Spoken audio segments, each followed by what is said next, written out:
Hello friends, welcome and welcome back to my YouTube channel. तो आज के इस वीडियो में हम देखने वाले हैं हिंदी के बहुत ही ज़्यादा इंपॉर्टेंट टॉपिक के बारे में। तो टॉपिक आप देख सकते हैं, टॉपिक है आपका अयोध्या सिंह उपाध्याय हरिऔध जी का जीवन परिचय। अयोध्या सिंह उपाध्याय हरिऔध जी का जीवन परिचय आप कैसे लिख सकते हैं जिससे एग्जामिनर आपको फुल में फुल मार्क्स दे के जाए। तो इसके लिए सबसे पहले होता है उनके स्मरणीय बिंदु, जीवन परिचय और उनका साहित्यिक परिचय और रचनाएं। अगर इतना आप करते हैं तो बोर्ड में आपको एग्जामिनर फुल में फुल मार्क्स देके ही जाएगा। तो बात करें इनके जन्म के बारे में, तो अयोध्या सिंह उपाध्याय हरिऔध जी का जन्म हुआ 15 अप्रैल 1865 ईस्वी को। इनका जन्म 15 अप्रैल 1865 ईस्वी को और मृत्यु हुई 16 मार्च 1947 ईस्वी को। ठीक है, अयोध्या सिंह उपाध्याय हरिऔध जी का जन्म 15 अप्रैल 1865 ईस्वी को और मृत्यु 16 मार्च 1947 ईस्वी को हुई। जन्म स्थान की बात करें तो निजामाबाद आजमगढ़ जिले के निजामाबाद नामक ग्राम में इनका जन्म हुआ। पिता का नाम इनके भोला नाथ उपाध्याय या भोला सिंह उपाध्याय कहीं कहीं पे देखने को मिलता है। ठीक है, पत्नी की बात करें तो इनकी पत्नी का नाम निर्मला देवी है। इनकी पत्नी का नाम निर्मला देवी है। भाषा की बात करें तो हिंदी, अंग्रेजी, फारसी और ब्रज भाषा इनकी प्रमुख भाषाएं रही हैं। सम्मान की बात करें तो मंगला प्रसाद पारितोषिक इनको प्रिय प्रवास के लिए मिला हुआ है। ठीक है, रचनाओं की बात करें तो प्रिय प्रवास, वैदेही वनवास और अधखिला फूल जैसी इनकी कुछ प्रमुख रचनाएं हैं। ठीक है, फिर से देख लीजिए एक बार इनके स्मरणीय बिंदु। जन्म इनका 15 अप्रैल 1865 ईस्वी को हुआ। अयोध्या सिंह उपाध्याय हरिऔध जी का जन्म 15 अप्रैल 1865 ईस्वी को, मृत्यु 16 मार्च 1947 ईस्वी को। जन्म स्थान इनका निजामाबाद आजमगढ़ है। पिता का इनके नाम पंडित भोला सिंह उपाध्याय या भोलानाथ उपाध्याय, जहां कई बुक्स में अलग अलग दिया हुआ है। ठीक है, पत्नी का नाम निर्मला देवी है। इनकी पत्नी का नाम निर्मला देवी है। भाषा की बात करें कि इन्होंने कौन सी भाषा में रचनाएं की हैं, तो हिंदी, अंग्रेजी, फारसी और ब्रजभाषा इनकी प्रमुख भाषाएं रही हैं। सम्मान इनको मंगला प्रसाद पारितोषिक प्रिय प्रवास के लिए मिला है।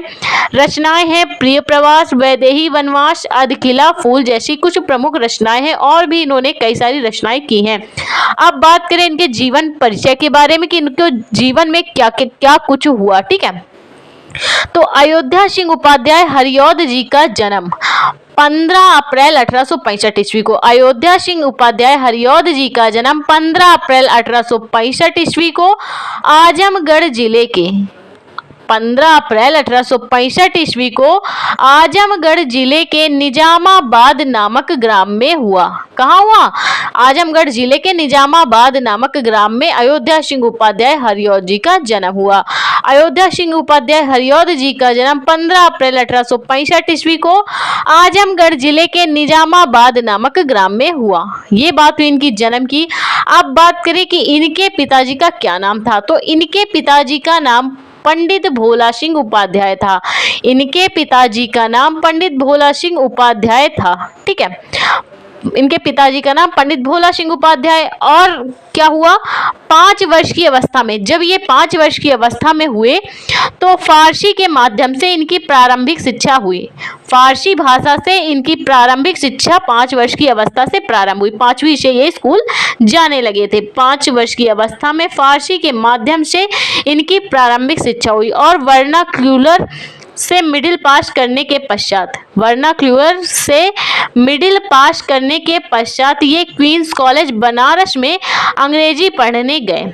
इसके बाद क्वींस कॉलेज बनारस में ये अंग्रेजी पढ़ने गए। वर्नाक्यूलर से मिडिल की परीक्षा पास करने के बाद ये क्वींस कॉलेज बनारस में अंग्रेजी पढ़ने गए, परंतु अस्वस्थता के कारण स्कूल इन्हें छोड़ना पड़ा।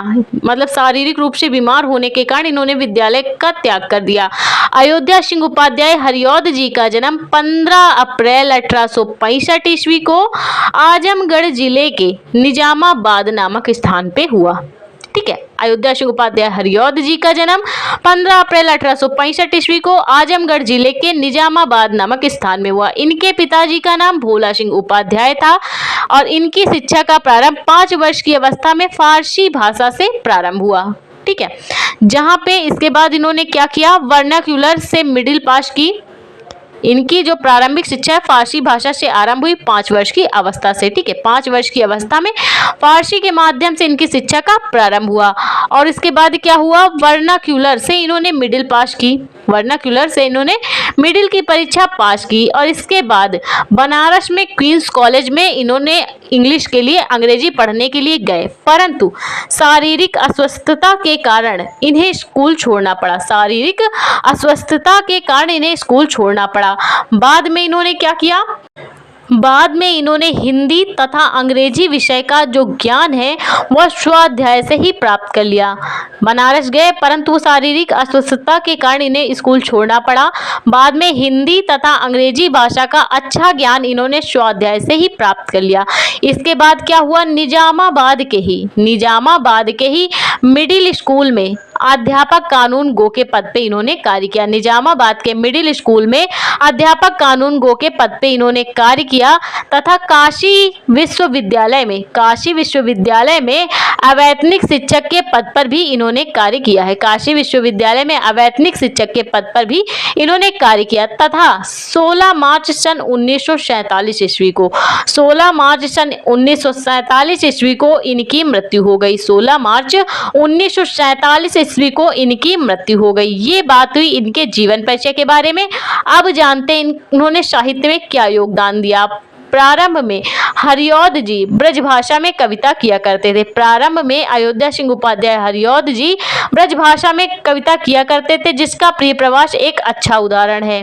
प्रारंभ में ये ब्रजभाषा में कविता करते थे, जिसका उल्लेख प्रिय प्रवास में देखने को मिलता है। महावीर प्रसाद द्विवेदी जी के प्रभाव से ये खड़ी बोली के क्षेत्र में आए। पहले ब्रजभाषा में करते थे, उसके बाद खड़ी बोली में ये रचनाएं करने लगे, जिसका एक वर्ष विषय की विविधता में खड़ी बोली का प्रकरण चित्रण देखने को मिलता है तथा प्रिय प्रवास के लिए इन्हें मंगला प्रसाद पारितोषिक भी मिला हुआ है।